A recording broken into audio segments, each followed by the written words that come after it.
Bienvenidos al podcast Psicología Contigo de la mente es maravillosa.com. Mi nombre es Steven Daniel y en compañía de Vanina Maidana y nuestra invitada, por supuesto, vamos a conversar sobre un tema que suele ser bastante conocido en cualquiera de las circunstancias que se pueda presentar: la depresión. No importa la generación, la edad tampoco, todos hemos tenido cercanía con la depresión, bien sea porque la hayamos sentido, identificado o visto en familiares o alguna de las anteriores combinada con otros casos. Ha sido en realidad bastante común y de hecho sigue siendo común.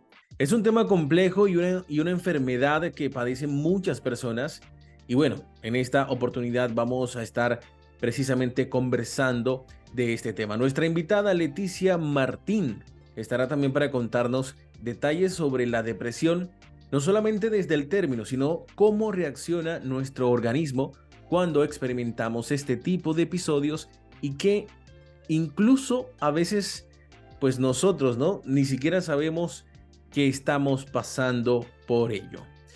Vanina, bienvenida. Buenos días, Steven. Y tenemos en compañía, como lo has mencionado, a Leticia Martín, una psicóloga con amplios conocimientos, entre ellos psicóloga especializada en trastornos de ansiedad infantil, psicoterapia para adultos, depresión, trastorno depresivo grave de ansiedad, del espectro autista, bipolar, de hiperactividad y déficit de atención, ataques de pánico, aislamiento social, dependencia emocional, adicciones, depresiones en la adolescencia y burnout, el síndrome de desgaste profesional, donde hablaremos sobre la depresión. Buenos días y bienvenida, Leticia Martín, ¿cómo estás?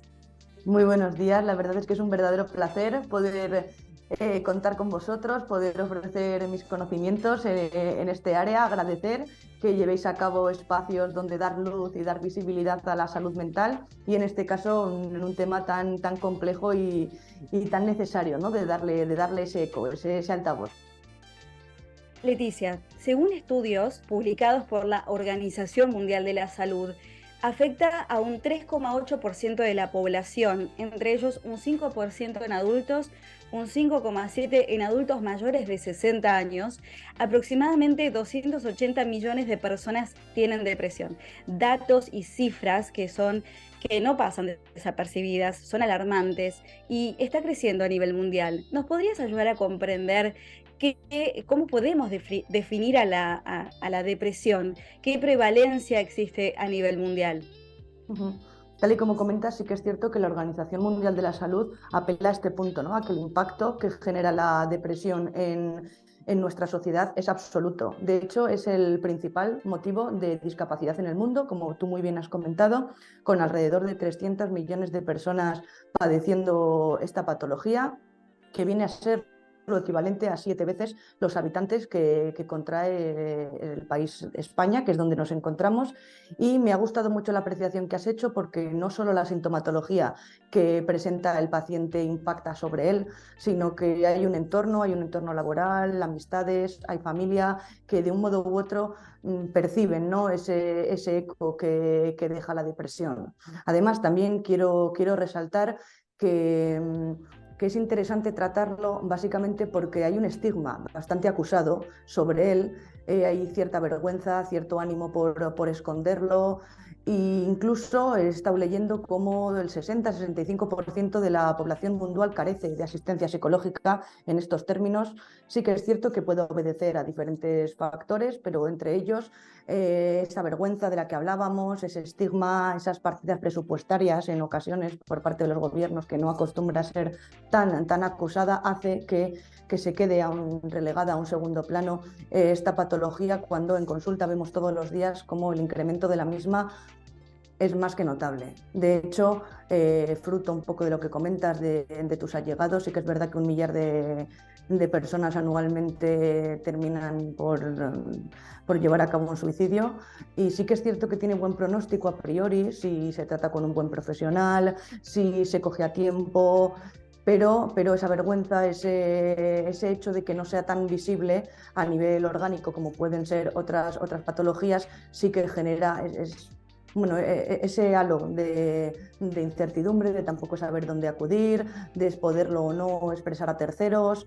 Al final son muchos los factores, ¿no?, que se congregan frente a la depresión. Y sí que es cierto que el sufrimiento es inherente al ser humano, que todos de una manera u otra sufrimos, bien por el trabajo, bien por nuestros familiares, porque tal o cual proyecto no ha tenido lugar.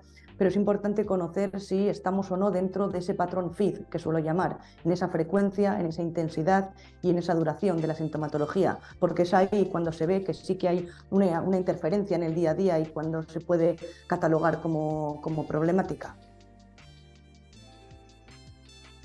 Exacto, bueno, esa estigmatización que mencionaste, Uh-huh. sí, eso se da, porque muchas personas cuando creen tener depresión mencionan y en su entorno, siempre es el entorno más cercano.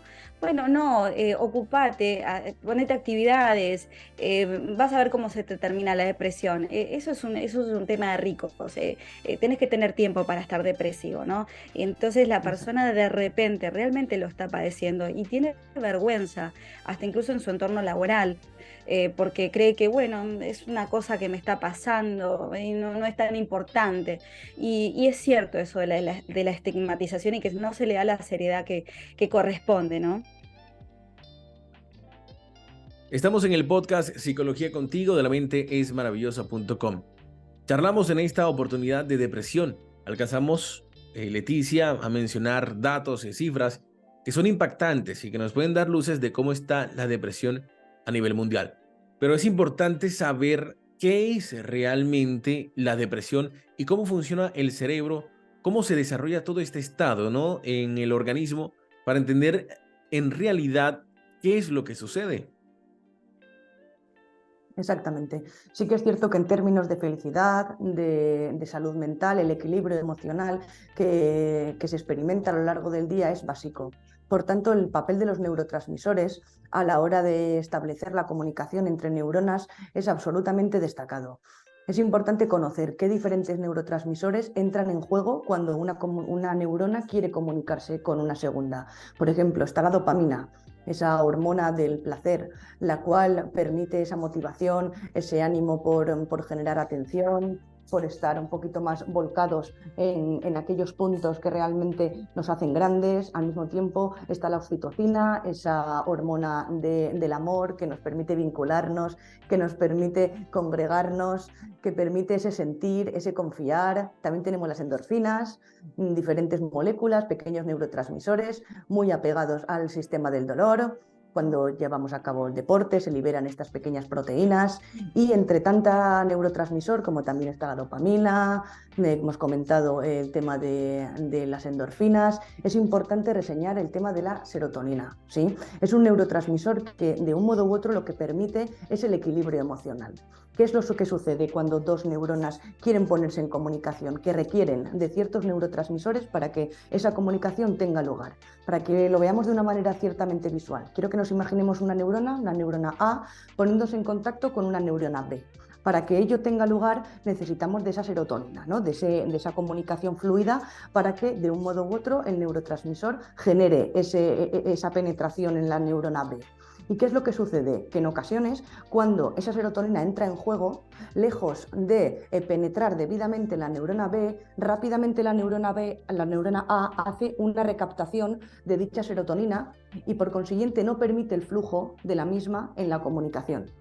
Ante este hecho, que es la problemática con la que nos encontramos con personas que padecen depresión, tenemos dos vías. Tenemos la vía farmacológica, que la misma nos insta a que esa recaptación de serotonina se lleve a cabo de una manera más lenta, por consiguiente en el flujo de la comunicación haya un incremento de la misma. Y por otro lado tenemos las herramientas que provee la psicología y cómo poder a lo largo del día generar diferentes conductas, diferentes actividades, diferentes maneras sobre todo de procesar la información para que ese flujo de comunicación entre ambas neuronas tenga su aquel y genere ese bienestar en las personas. Sí que es verdad que en consulta veo mucho como pacientes me comentan, pues tengo intención de hacerme un análisis a nivel sanguíneo de mis índices de serotonina. no va por ahí, ¿sí? No es cuestión de que las personas que están o no padeciendo un episodio depresivo tengan menos componente serotoninérgico en el torrente sanguíneo, sino que es en esa comunicación, ¿sí? En esa comunicación que se da entre neuronas cuando hay un déficit de la misma, y ahí que la psicología, los fármacos ayuden a que finalmente esa estabilidad emocional siga rigiendo. Sí, sí que es muy común el hacerse análisis de sangre, pero no va por ahí, no va por ahí. Bueno, la importancia siempre de poder actuar, ¿no? De no ocultar lo que nos pasa, sino de afrontar con terapia asistida para mejorar nuestra salud mental, ¿no? Porque no es sencillo hacerlo, porque sería tener en cuenta nuestra aceptación de lo que nos sucede. Y no siempre estamos dispuestos a hacerlo, porque todo lo que no resolvemos repercute en el cuerpo, en las enfermedades que puedan aparecer. Entonces, ¿cuáles son las enfermedades que pueden aparecer en nuestro cuerpo a causa de la depresión, Leticia? Sí que es cierto que el componente emocional tiene un correlato absoluto con las enfermedades de carácter orgánico, de carácter físico, como pueden ser las enfermedades neurodegenerativas, las problemáticas de tiroides, cardiovasculares, el cáncer. Y yo me encuentro muchas veces en consulta personas que con la misma patología, en el mismo estadio de enfermedad, su modo de abordarla varía y al final va generando, ¿no?, cierta visión más positiva sobre la misma.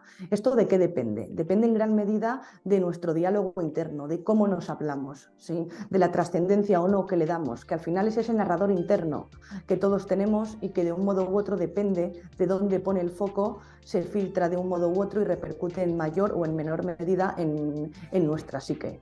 Sí que es cierto que ese narrador interno no deja de ser otra cosa que la actitud que nosotros depositamos ante los devenires de la vida. También es cierto que veo mucho cómo la autoexigencia es uno de los aspectos que más incide a la hora de procesar la información. Esa autoexigencia, ese catastrofismo, esa visión ciertamente sesgada por distorsiones cognitivas, por ideas irracionales, que nos instan a que nuestro diálogo interno sea cada vez más pobre, menos esperanzador, y que irrumpa, ¿no?, e impacte absolutamente en la patología. De hecho, hay una frase que me suele gustar mucho hacer referencia a ella, que es de Carl Jung, el cual dice que quien es capaz de dominar su diálogo interno finalmente es capaz de conquistar el mundo y sobre todo conquistar su persona. Y siempre la suelo reseñar porque entiendo que la forma en la que nos hablamos, el modo de procesar la información que tenemos, genera un impacto absoluto tanto en las enfermedades que puedan sobrevenirnos como en el día a día de las personas, ¿sí? Por tanto, importante conocerse, muy importante conocerse, depositar esa mirada, que me gusta mucho utilizar esa mirada de turista, dejarse asombrar. Rápidamente podemos observar por la calle quién es un turista o quién no, en base a qué mirada deposita o no en las estructuras que va encontrándose. Por tanto, siempre suelo apelar a ello, ¿no? A que hay enfermedades que evidentemente su componente patógeno está ahí y no hay más, pero que la actitud que nosotros depositamos, la visión con la que nosotros lo miramos, al final repercute muy a positivo en la patología. Y con respecto a esto, ¿no? Que de la manera en que influye en nuestro cuerpo, en nuestro cerebro, como también afecta a nuestro corazón, ¿qué tratamientos existe en este momento, ahora, para poder enfrentar la depresión? Sí que es cierto que el corazón, como tú comentas, el cerebro enferma por varias razones. Por motivos de autoexigencia, como que decíamos, por motivos en los que uno no se ve totalmente capacitado, y para ello sí que es cierto que está la corriente cognitiva conductual, la cual insta a conocerse. Insta a conocer cuáles son los pensamientos más recurrentes, cuáles son esas ideas irracionales que de un modo u otro se gestan en nuestro interior y nos hacen observar la vida de un modo más acertado, menos acertado, conocerse, en una palabra. Sí que es cierto que los autorregistros, ver el 90%, dicen los estudios, de los pensamientos que a priori son catalogados como catastróficos o como problemáticos, nunca tienen lugar. Sí, es la tendencia esta del cerebro o bien irse al pasado, rumiar y tener más posibilidades de caer en una depresión, así como esa otra tendencia de irse al futuro, anticipar y en base a ello tener más posibilidades de tener cierto componente, cierta sintomatología ansiógena.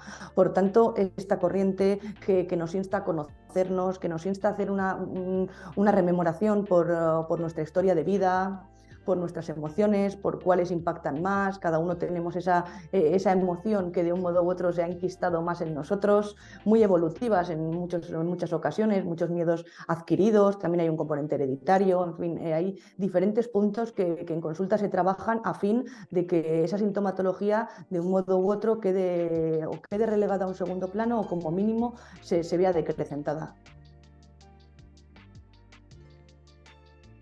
Bueno, Leticia, ya hemos hecho una introducción, bueno, y una parte de desarrollo bastante interesante de cómo se va dando, ¿no? Todo este tema de la depresión.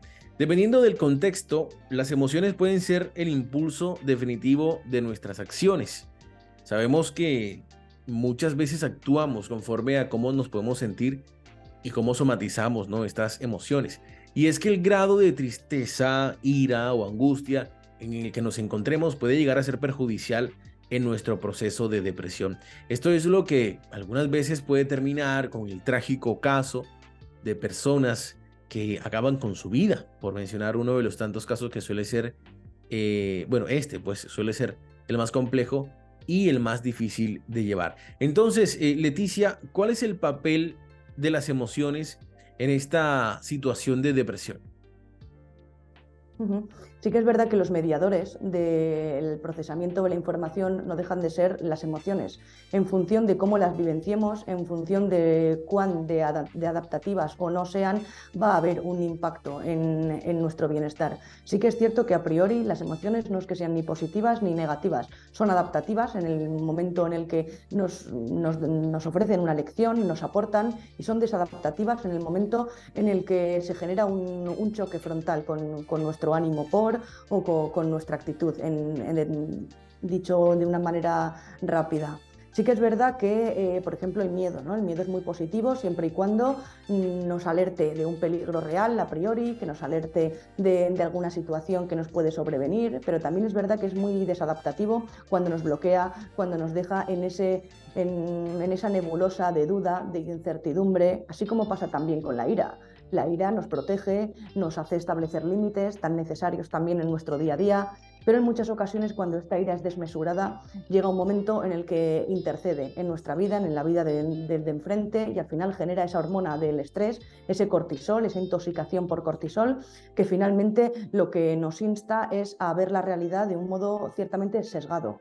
También podemos hacer alusión a la alegría, muy positiva, nos genera esa situación de confort, de bienestar, pero podemos caer en la euforia si la misma es mal llevada. Y por último, la tristeza, ¿sí? En este complejo de emociones básicas. La tristeza nos vincula, todos tenemos dentro de nosotros un ánimo por ayudar, porque en algún momento podamos prestar ese servicio y vincularnos, pero también es verdad que cuando esta tristeza se enquista, cuando esta tristeza no termina de aflorar o aflora en demasía, irrumpe de lleno en nuestro día a día.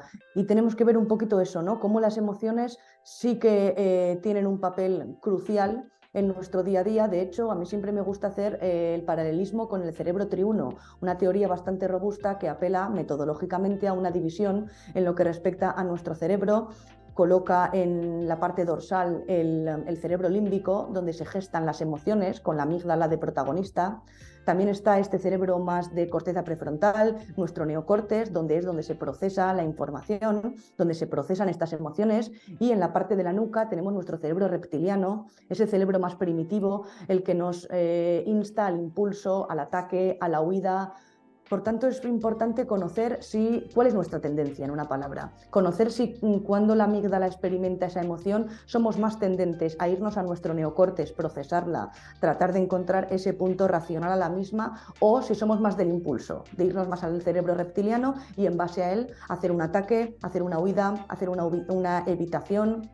De este modo, conocer un poco cuál es nuestro mapa emocional y en base a él cómo acostumbramos a funcionar puede ser muy adaptativo para vernos en el día a día si nuestras conductas van en la línea de la pura emoción o al mismo tiempo van más en la línea de ese punto racional que, como comento, el neocórtex nos proporciona.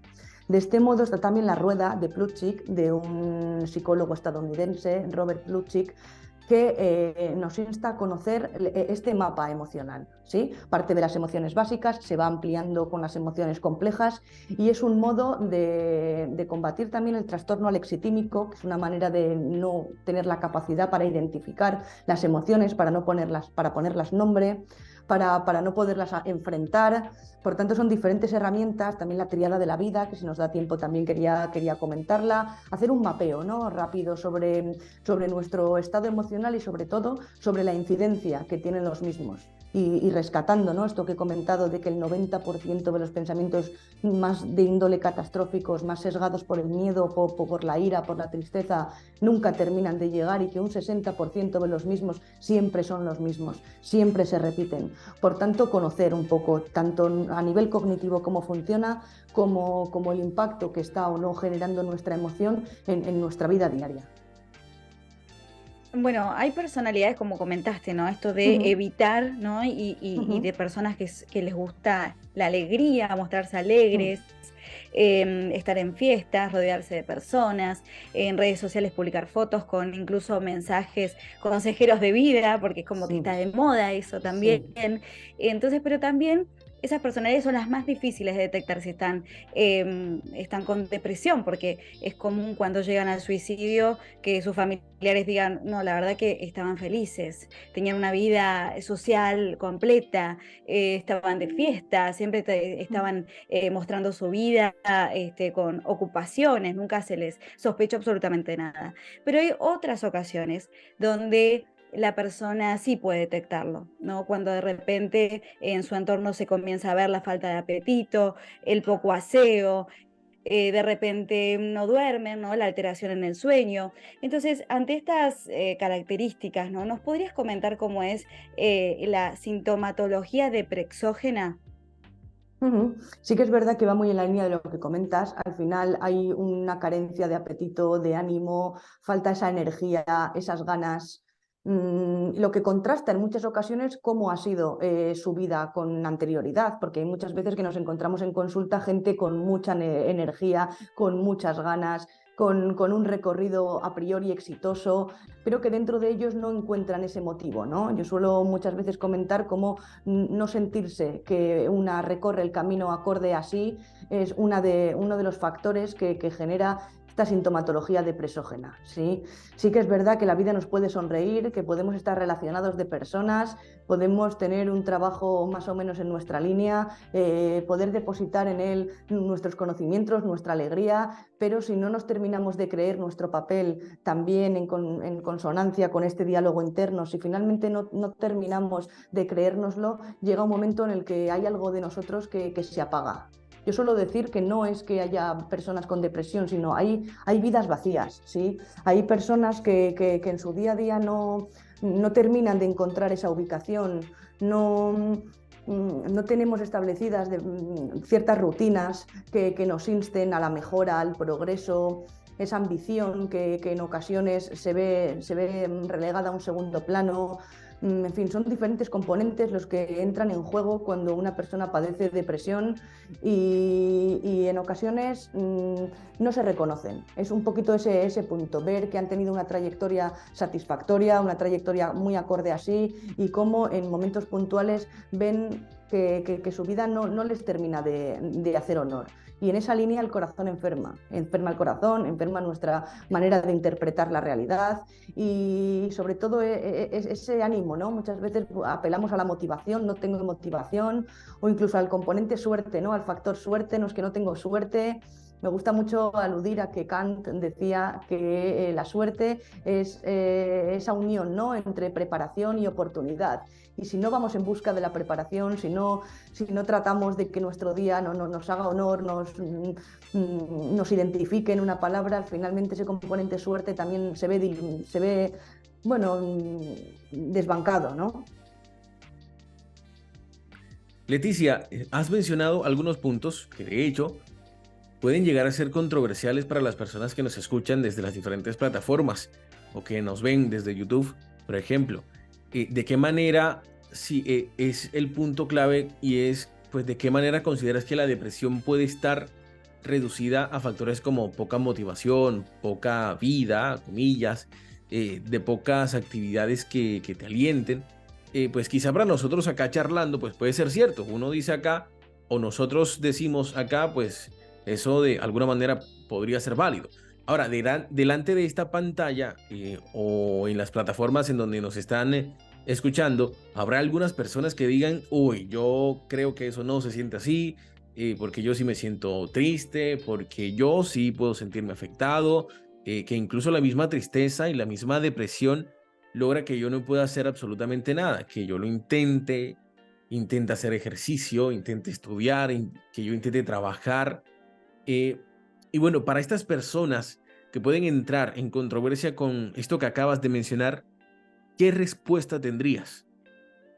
Les comentaría que tienen razón, que sí que es verdad que el componente conductual nos insta y nos hace crecer, pero que hay un componente cognitivo, puramente cognitivo, que está filtrado por sesgos a la hora de interpretar la realidad, de catastrofismo, de generalización, de diferentes maneras de entender la realidad que están repercutiendo de lleno en nuestra manera de observar la vida. Por tanto, sí que es cierto que uno puede estar lleno de cosas, puede estar lleno de actividades y no tener esa sensación. Quizá a la hora de interpretar la realidad, de verla, no estamos reparando en esas pequeñas cosas que nos hacen grandes, o tenemos un foco excesivo en terceros, no tenemos una introspección absoluta, quizá no nos terminamos de conocer y creemos que por llenar el día con actividades la cosa va a cambiar y necesitamos una visión más profunda. De ahí que antes, cuando he comentado esta corriente cognitiva conductual, habla precisamente de eso, ¿sí? De cómo la conducta sí que hemos de trabajarla, pero cómo al mismo tiempo ese perfil cognitivo, esa manera de vernos, de ver a terceros, de poner el foco en nosotros, de no única y exclusivamente establecer comparativas.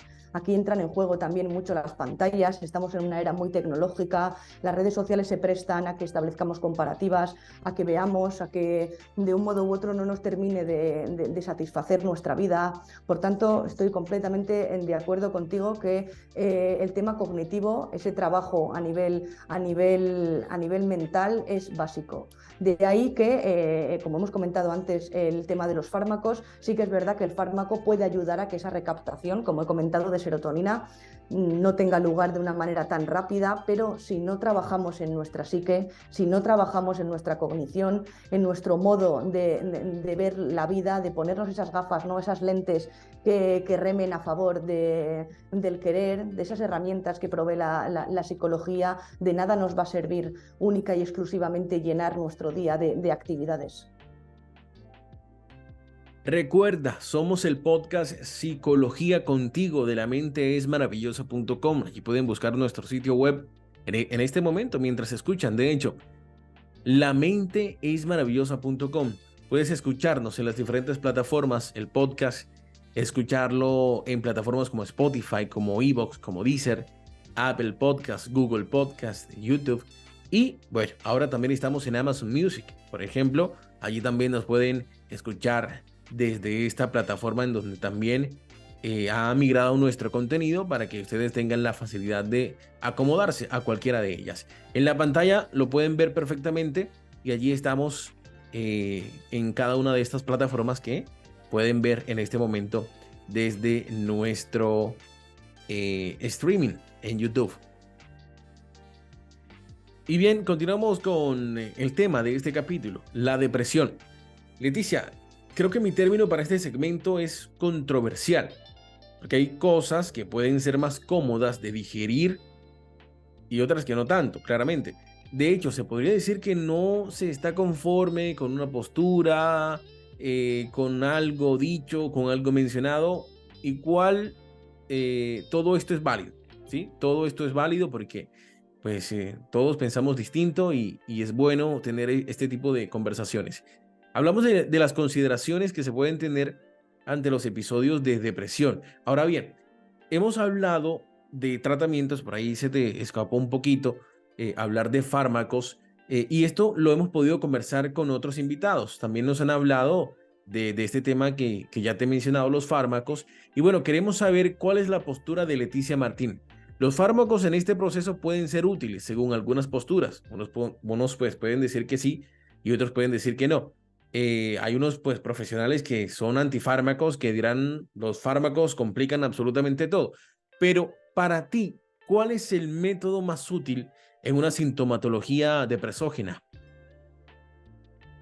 Yo sí que observo en consulta que la psicología, las técnicas que la misma reporta, ese ánimo por hacer crecer al paciente cala en el mismo, ¿sí? Se ven progresos, se ven personas que realmente tienen ánimo, ¿no? Y sobre todo que vienen con ese ánimo de hacer introspección. A veces se observa la psicología como esa herida que vamos a tratar de hurgar, que vamos a tratar de extraer puntos negativos sobre su vida, en ese estigma que sobrevuela, pero bueno, nada que ver tiene, ¿no? Nada que ver tiene. De hecho, a mí siempre me gusta dar comienzo con ese árbol de las fortalezas, poniendo las fortalezas de la persona en la parte de abajo, esas herramientas con las que las personas cuentan en las ramificaciones del árbol, sus logros en los frutos y bueno, llevar a cabo esa primera toma de contacto, ponderando y haciendo ver un poquito a la persona que hay una visión no tan sesgada sobre su día a día. Pero al mismo tiempo también considero que hay ciertas depresiones endógenas que llevan, como antes comentaba, en ese patrón FID, con acusada frecuencia, con una intensidad desmedida y una durabilidad en el tiempo absoluta, que en su día a día es tal la repercusión que tiene la sintomatología depresógena en su vida que se ven incapacitadas, ¿sí? Que se ven incapacitadas para poder ponerle ese punto de cognición oportuna para que el día a día tenga sus frutos. Por tanto, yo daría comienzo primero con una terapia psicológica acertada, de la mano de un profesional que entienda, que sea especialista en la materia. Pero al mismo tiempo también veo conveniente si la depresión lleva mucho tiempo establecida, si por lo que fuere la persona no es tan introspectiva. Hay personas con esa lexitimia que decíamos antes, ¿no? Con esa incapacidad para reconocer sus emociones, para reconocer las emociones del de enfrente, esas neuronas espejo, ¿no? Esa capacidad de empatizar, no la tienen tan desarrollada.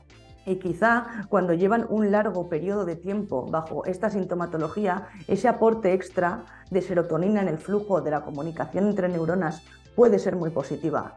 No con el ánimo de que perdure con nosotros, sino sí como una píldora de rescate, como en un momento puntual donde la persona se vea desbordada, podamos hacer uso de ella, evidentemente siempre de la mano de esa terapia, ¿no? Porque lo que comentamos al final, si no transformamos la manera de interpretar la realidad, de procesar la información, no encontramos mejoras. A nivel químico sí que se genera ese beneficio, más serotonina en el flujo de la comunicación deriva en mayor equilibrio emocional y eso está comprobado, pero si solamente nos guiamos por ese fármaco no vamos a encontrar ese progreso real, puesto que no nos vamos a conocer, no vamos a conocer nuestro mundo interior, no vamos a conocer nuestro mapa de las emociones, nuestros mapas estresantes, porque también es verdad que al final hay un componente estresor, estamos con la depresión, pero bien es cierto que los trastornos de carácter ansiógeno están hoy en día muy instaurados en nuestra sociedad, una sociedad muy cambiante, con mucha presión. Por tanto, contestando un poquito a tu pregunta, no única y exclusivamente hacer uso de fármacos, pero como una ayuda puntual para que encontremos ese empuje, lo veo acertado. Esta enfermedad, en su origen biológico, tal vez nuestros padres no tuvieron depresión, pero sí nuestros abuelos. ¿Es posible heredarlo? ¿Esto podemos traerlo desde la gestación? Porque muchas personas que de repente nos están escuchando se sienten identificadas porque, bueno, están esperando un hijo o una embarazada, ¿no? Y entonces, ¿cómo se puede también contribuir en la gestación para mejorar esta condición? Exactamente, sí que es verdad que hay un componente, un correlato hereditario absoluto. Es importante, por tanto, conocer, vale, mis papás tenían más tendencia, antes hemos comentado, ¿no? Que el cerebro tenía esas dos tendencias, al pasado y rumiaba o al futuro y anticipaba. Conocer cuál es la tendencia de mis familiares, qué papeletas tengo yo más para poder padecer bien ansiedad, bien depresión y, como tú muy bien comentas, el periodo gestacional es un periodo clave en el que vamos a poder ofrecer a la nueva vida que está en camino ese bienestar. Por tanto, tratar de tener periodos en calma, periodos en los que nos conozcamos, rodearnos, como decía una psicóloga muy entendida aquí en España, Marian Rojas Estapé, de personas vitamina, ¿sí? De encontrarnos con gente que nos inste a ver la vida teñida de un color más bonito, ¿no? Más positivo, de una manera que realmente nos ayude a sobrellevar el día. Y como comentas, al final el componente hereditario está y en el embarazo podemos tratar de mitigar todos aquellos agentes estresores, todos aquellos aquel entorno que consideremos quizá un poquito más tóxico, no sé si tóxico es la palabra, pero sí que nos genere cierto malestar y tener esa criba, ¿no? Es un momento muy decisivo para poder hacer una criba a nivel de entorno, a nivel de estancia con uno, cuidar el sueño, muy importante, tener nuestros periodos de sueño, nuestro ejercicio físico sin que sea desmesurado, pero no hacer una ruptura abrupta con nuestro día a día. Ya comenzamos a explicar un poco cómo trasciende, ¿no?, la depresión y cómo se vive desde la gestación. En mi caso, soy papá desde hace un par de meses y de alguna manera conozco, creo que, bueno, ya para estas épocas de los papás contemporáneos a mí, lo que puede vivir una mujer en el embarazo, teniendo en cuenta pues lo que experimentó mi esposa, a pesar de que los casos son particulares, ¿no? Cada quien lo vive de una manera distinta, pero hay factores comunes y este es uno de ellos. Estas mujeres pasan por un estado en donde muchas emociones se mezclan. Por mencionar algunas, tristezas, miedos, estrés. Sin embargo, hay casos en los que se puede controlar, así como también la depresión puede ser controlable en otras generaciones. En la época de pandemia, los jóvenes adultos alcanzaron a sufrir bastante. Y en un caso también similar con los niños, fue un tiempo complicado por los encierros, por la poca actividad, por el poco contacto con el entorno, con la familia. Entonces, Leticia, ¿de qué manera se podrían llevar estos procesos en los más pequeños, en los jóvenes? Es decir, ¿cómo llevar este proceso en estas generaciones que también están propensas a las crisis? Sabemos que hay muchos casos de chicos que deciden hacerse daño o en el peor de los escenarios acaban con su vida. Sé que plantear este tema y con estos ejemplos puede llegar a ser un poco denso, un poco pesado. Sin embargo, es importante conocer desde la voz de una experta cómo podemos actuar en estos casos, Leticia. Tienes toda la razón, sí que es verdad que cada vez se ven más niños en consulta, más adolescentes, con conductas tanto guiadas por la ira, con ese no entender, han pasado mucho tiempo encerrados, han pasado mucho tiempo donde de un modo u otro se les cortó la vida. Y hemos de tener en consideración que en los adolescentes también sucede, ¿sí? Yo veo muchos adolescentes en consulta que vienen aquejados de eso, de no encontrarse, ¿sí? De no sentirse afines con la vida que viven. Y se ven mediante conductas, por un lado, más erráticas, como puede ser guiados por la ira, por ese llanto incontrolado, de esa manera de rebelarse, de no entender, y al mismo tiempo guiados también por esa tristeza de fondo. Se ven muy claros, ¿no?, estos dos prototipos de pacientes donde al final es la tristeza la que nos mueve, pero la manera de abordarla y la manera de sobrellevar el día es diferente.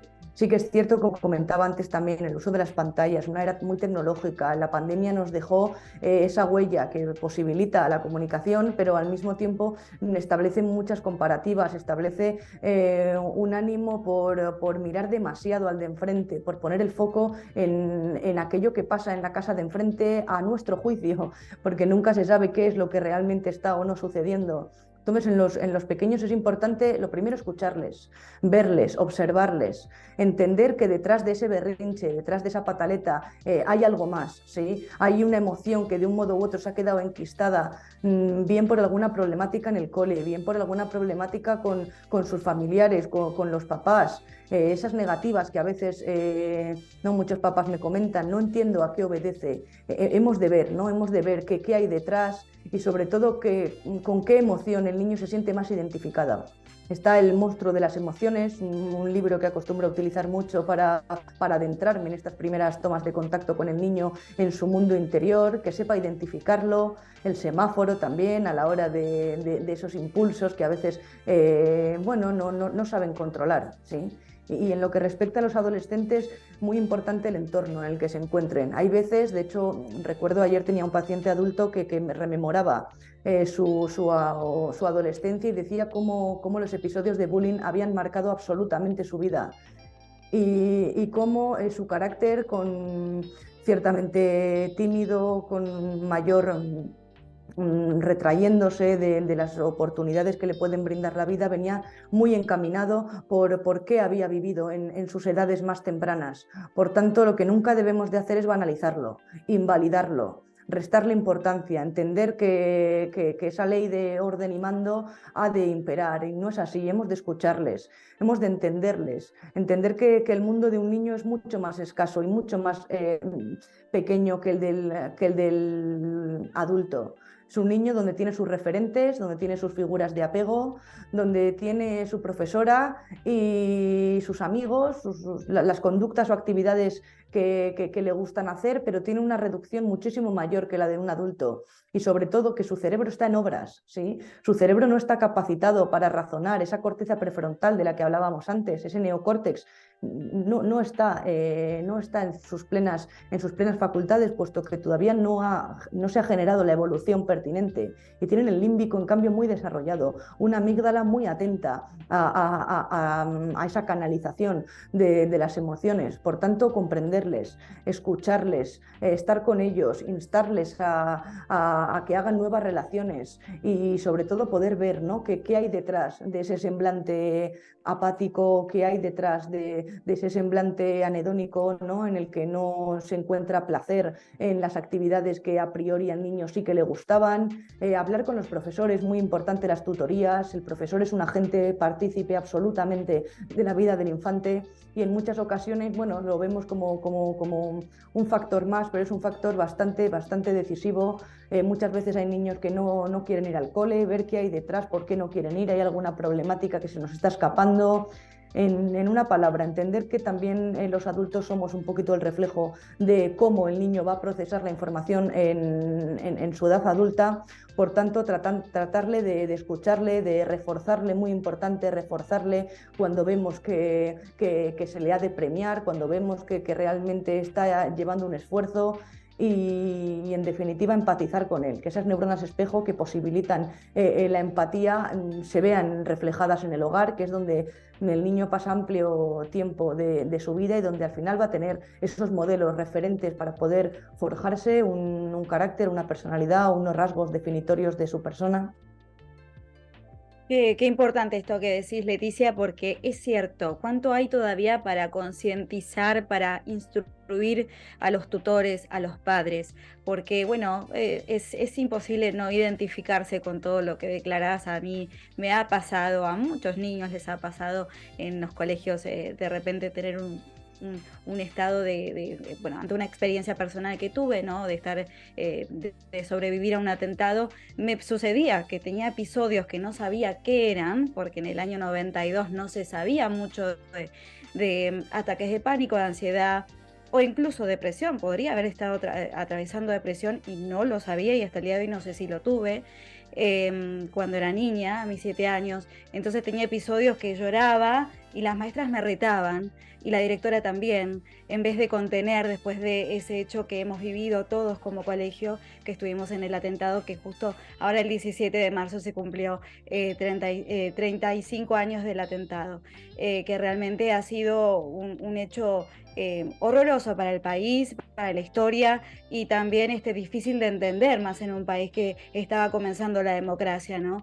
Pero entendiendo este punto que estás aclarando, ¿no? Esto de que todavía hay un montón por hacer, un montón por concientizar, y que son responsables los adultos, porque eso también depende del desarrollo de luego en su vida adulta ese niño, ¿no? Que va creciendo. Es importante esto. Y Leticia, con toda la experiencia, con todos los conocimientos que has abordado en esta entrevista, en el comienzo has comentado sobre la tríada de la vida. ¿Nos podrías comentar sobre esto? Porque realmente me he quedado con muchas más ganas de conocer, y seguramente todos los que nos están escuchando también quieren saber acerca de esto. Yo utilizo mucho en consulta la tríada de la vida. Está dividida en 3 bloques, la ubico en 3 bloques: en la esencia, en ese niño interior; por otro lado, en esos miedos que a lo largo de la vida se han ido forjando; y en última instancia, en ese ego, ¿no? En ese personaje que, fruto de lo vivido, de lo aprendido, de lo observado, al final se ha ido calando en nuestra persona, ¿sí? Reparar en esa esencia, ¿no? En ese niño interior, en esa Lucía de 3 añitos, en esa María de 4 añitos, ¿qué era lo que quería? Quería jugar, quería estar bien, quería ser aceptada, sobre todo no se juzgaba. Si un niño, por lo que fuere, no quisiera jugar con ella, rápidamente iba al segundo niño sin mayores lecturas.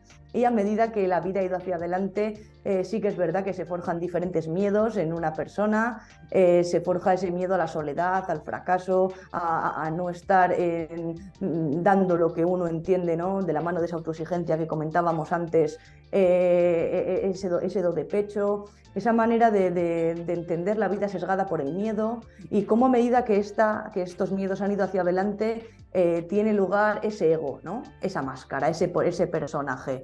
Muchas de las cosas que hemos visto por aprendizaje vicario, por aprendizaje por observación, a nuestros mayores, a nuestros amigos, cómo a lo largo de la vida nos ha sido a priori muy positivo adoptar un rol u otro, pero que en definitiva nos ha ido alejando, ¿sí? De esa esencia, de ese conectar con esa personita que llevamos dentro. Y sobre todo este ego lo que hace es juzgar, nos juzga, filtra la información por la autoexigencia, por ese ánimo, por querer dar más de lo que está en nuestra mano, y en definitiva genera un diálogo interno muy desafiante, ¿sí? Muy desafiante, muy autosaboteador.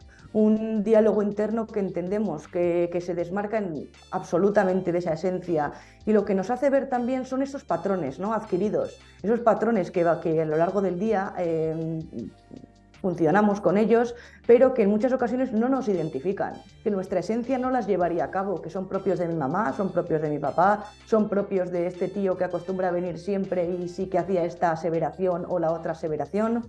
Por tanto, importante identificarlos, ¿sí? Y conectar en mayor medida con ese niño interior, con esa esencia, hasta qué punto nos generamos placer, hasta qué punto las actividades del día a día van con nosotros, o nos metemos en ese punto de piloto automático y nos desmarcamos de quien realmente somos, ese punto de entendernos, ¿no? Y también de perdonarnos, ¿sí? El ego no perdona, el ego es justiciero, es autoritario, única y exclusivamente quiere que un tercero a priori le salga resarcido de alguna conversación, de algún intercambio, pero no va a ese punto de entenderse, de quererse, de respetarse. Yo muchas veces suelo decir que con terceros sí que somos muy condescendientes, sí que entendemos; si algo les sucede rápidamente tratamos de prestar ese servicio, esa ayuda, de ser muy complacientes. ¿Y qué pasa cuando nos sucede a nosotros? ¿Por qué en muchas ocasiones nos convertimos en ese peor aliado, en esa persona, esa voz interior, ese narrador que nos cuenta episodios de la vida, que nos los recuerda, que nos los rememora, que pone el punto álgido en lo que tuve que y en lo que no hice cuando nuestra conversación debería de ir en una línea más de me gustaría, de estaría bien, de sería conveniente esto, sería, pero con esa flexibilidad que también nos ofrece el léxico, ¿sí? A veces no somos conscientes hasta qué punto nuestras palabras, la narrativa que conformamos, es la que finalmente el cerebro se cree, ¿sí? Por tanto, cuidar de nuestros vocablos y no crear esa disonancia tan absoluta, ¿no? entre nuestro niño interior y nuestro ego, saber identificarlo. Por ahí va un poquito el tema de la tríada de la vida. Qué hermoso poder recordar nuestros sueños más ingenuos también, ¿no? Y que no hacían daño a nadie, porque es simplemente conectar con eso que fantaseamos y que queríamos ser, y que es cierto, ¿no? Nadie nos cortaba las alas, porque era la posibilidad para poder soñar y para poder implementar también cosas que queríamos en el futuro. Qué hermoso poder hacer este ejercicio y volver a conectar con lo que nos gustaba. Recordar un poquito quiénes éramos. Desde luego, a veces se nos olvida, ¿verdad? A veces el quehacer del día, las presiones a las que nos vemos sometidos, la vida es movimiento, a veces nos movemos demasiado y necesitamos esa calma en momentos puntuales para saber dónde sí, dónde no, de dónde partimos, hacia dónde vamos, qué es aquello que realmente nos identifica y qué es aquello que hacemos porque hemos de cumplimentar esa pasión a vivir, ¿no? Antes hemos hablado de esa mirada turista, esa manera de ponerle unos ojos bonitos a la vida para que la vida nos retribuya, porque es que estoy totalmente segura de que la vida está deseosa de retribuirnos y que necesitamos ese pequeño empuje de esa persona desconocida, ¿no? A mí me hizo muy bien una persona desconocida en un momento puntual de mi vida y verme que me he convertido en esa desconocida que presta ese servicio y que insufla esa motivación y esas ganas a mis pacientes. La verdad es que eso es, ¿no? Conectar al final con esa pasión y con ese niño interior. Leticia, estamos llegando a la parte final de esta entrevista, pero no podemos irnos sin antes dejar un par de recomendaciones para aquellos que nos ven desde plataformas como YouTube y que nos escuchan también desde las diferentes plataformas de audio, que pueden estar pasando por esto, bien sea como espectadores o como actores activos, que incluso empiezan a evidenciar, ¿no?, qué está pasando en su familia o en su círculo cercano con estos episodios depresógenos. ¿Qué consejos, qué herramientas y hasta qué ejercicios podemos conocer para entrar en este proceso, en este avance y bueno, obtener tal vez mejoras y estar de una forma diferente? No solamente para nosotros, sino bueno, para nuestros seres queridos, amigos, conocidos que de alguna manera hoy se estén sintiendo así. Muy importante, hemos comentado el tema de conocerse. Necesitamos conocernos para en base a ello poder ofrecer lo mejor de nosotros.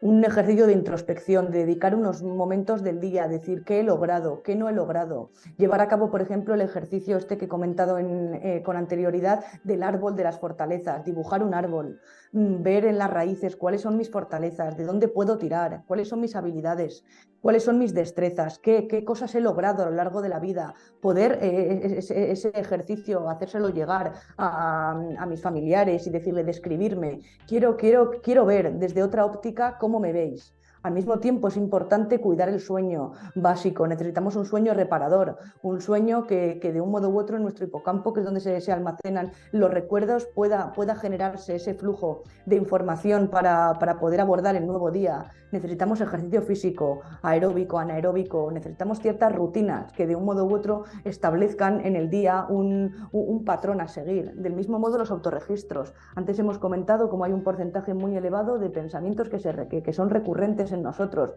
Llevar a cabo un autorregistro, poner qué pensamientos son más recurrentes, en base a los mismos qué emociones estamos experimentando y qué conductas llevamos o no a cabo, para ver si hay más conductas de evitación, si hay conductas más de autólisis, como comentabas tú antes. También importante la esfera social, esas personas vitamina que comentábamos antes. Recientemente salió un estudio de cómo las 5 personas con las que más relación teníamos a lo largo del día era de las que absorbíamos esa energía. Por tanto, cuidar cuáles son esas 5 personas referentes en nuestro día, de quienes podemos aprender, de quienes podemos hacernos llegar esa energía. Al mismo tiempo, las autoinstrucciones positivas, es básico, hemos hablado de hablarnos bien, premiarnos, decirnos, no pasa nada, estaría bueno, que esto va a salir. Al final, hablarnos bien, ¿sí? Premiarnos, decirnos qué alternativas tenemos para poder abordar el día y desmarcarnos un poquito del reptiliano, de aquel cerebro que hablábamos en la ocasión anterior, con este, no sé, con este empuje de impulso, y ir más a nuestra corteza prefrontal y ver, a ver por qué sí, por qué no, racionalizar el pensamiento, ver qué distorsiones cognitivas. De hecho, se pueden buscar, tanto Ellis como Beck son los autores de ciertas ideas irracionales, de ciertas distorsiones cognitivas que de un modo u otro lo que hacen es sesgar el contenido de nuestra interpretación que damos al mundo. Entre otros, podemos también el tema de la meditación, importante, esa calma. Nuestro cerebro, hemos comentado esa tendencia que tiene tendencia de todo menos de estar en el presente. ¿Y cuándo estamos en el presente? En el momento en el que nos dedicamos un tiempo, en el momento en el que llevamos a cabo ciertas técnicas de relajación, cierto mindfulness, cierta meditación. Ese espacio, ¿no?, que nos damos para sentirnos en este ahora. Muchas veces se asocia la meditación a no pensar nada, la meditación a estar en ese punto en blanco. No es eso, es estar con nosotros, es frenar un poquito el día y reparar, ¿no?, en aquellos puntos que realmente nos identifican y nos hacen grandes. En la línea también de ejercicios más de papel a boli, ¿no?, que suelo decir que quizá sean positivos para que nuestros oyentes desde su casa puedan establecer ciertas rutinas. Importante que uno pueda hacer la línea de la vida en su casa y ver qué acontecimientos he tenido a positivo, qué acontecimientos he tenido a negativo y sobre todo qué acontecimientos yo entiendo que tienen cierto que ver con las conductas problemas de la actualidad. A mí me gusta que les hagan un redondel y que vean, ¿no?, cómo este pasaje sí que ha tenido un eco en mi presente o sí que tiene un eco en mi presente, cómo poder dilucidar si este comportamiento concreto, este patrón de conducta concreto que llevo yo a cabo en el día a día viene derivado de tal evento que sucedió cuando mi mamá, mi progenitor, mi entorno se desmarcó de tal situación de un modo u otro, ¿no? Conocer un poquito ese mapa. También es importante en este ánimo por sumar conducta, por esta activación conductual, hacer un listado de actividades placenteras. ¿Qué actividades yo he entendido como placenteras siempre y a día de hoy quizá no las estoy llevando a cabo? Vamos a mirar, vamos a ver, que por muy insignificantes que a priori parezcan, darse un paseo, oler una flor, poner el punto en esos pequeños espacios positivos que lo único que hacen al final es hacernos grandes. Como hemos comentado antes también, las técnicas de relajación. Hay dos técnicas que acostumbro a utilizar mucho, la técnica 5, 4, 3, 2 y 1, que va en la línea de asociarla a nuestros sentidos. En momentos en los que nos encontremos con cierta sintomatología más ansiógena, más depresora y necesitemos un pequeño break, poder ver 5 aspectos que ahora mismo soy capaz de tocar, 4 aspectos que soy capaz de ver, 3 aspectos que soy capaz de oler. Esa técnica distractora que en momentos puntuales nos hace de parapeto y nos impide que entremos en esa rumiación constante. Del mismo modo que también está la técnica del arco iris, muy similar, pero lejos de focalizarlo en los sentidos, focalizarlo en los colores y ver, ¿vale?, qué estoy viendo de color marrón, qué estoy viendo de color morado, qué estoy viendo, y tratar de salir del foco. Hay en ocasiones que entramos en esa rumiación, que entramos en ese diálogo interno autosaboteador y que necesitamos hacer un parón, resetear para poder darle otra lectura, ¿sí? También es muy importante practicar la gratitud, sentirnos agradecidos, levantarnos cada mañana y decir, vale, quizá aquel punto o el otro punto no está cubierto como yo quisiera, pero tengo vida, tengo mis seres queridos. Tratar de practicar la gratitud. Al final, como he comentado antes, la narrativa que yo conformo es la que mi cerebro se cree. Por tanto, contra más trate yo de fomentar una narrativa positiva, va a ser finalmente la que mi cerebro va a recibir. Importante también esa discursión cognitiva, es decir, ese modo de plantar cierta controversia a mis pensamientos, a no creérmelos como tal y decir, bueno, a ver, ¿hasta qué punto en base a los criterios de racionalidad tienen viabilidad, ¿no? Que los criterios de racionalidad son lo objetivo que es esto que estoy yo pensando. El formal, ese léxico que estoy yo depositando en mi discurso, hasta qué punto está siendo ajustado, está siendo autoboicoteador.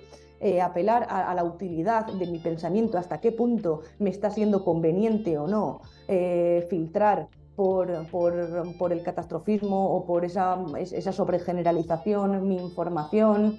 Hacer un poco de discursión, ¿no? Y tratar de, como en la silla vacía, que es otra de las técnicas que se suele utilizar mucho en psicología, vernos, ¿no? Como con cierta distancia, para en base a ello poder hacer esas pequeñas anotaciones que a priori el cerebro se cree por el mero hecho de pensarlas. Esa es como esa paradoja del cerebro, ¿no? Si el cerebro fuese capaz de entender que los pensamientos no son la realidad, no generaría esa sintomatología ansiógena. Pero ¿qué sucede? Que nuestro cerebro no es capaz de discernir entre lo que es real y lo que no es real, y como arma de protección genera ese despunte de ansiedad, ¿sí? O genera ese despunte en una tristeza acusada.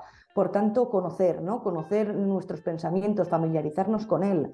También es importante en esta línea hacer un journalist, ¿no? Un chequeo en lo que respecta a nuestro día a día, poder poner 5 cositas agradables que nos han sucedido, por insignificantes que a priori parezcan, pero que nos están haciendo grandes, ¿sí? Llevar un pequeño diario, ¿no? Un pequeño journalist, como comento, de qué es lo que me ha sucedido en el día. Muchas veces acaba el día y decimos, pues no he hecho nada. No, sí que has hecho. Realmente al cabo del día sí que hemos llevado a cabo y sí que hemos conectado en momentos puntuales con emociones que nos han sido placenteras, identificarlas.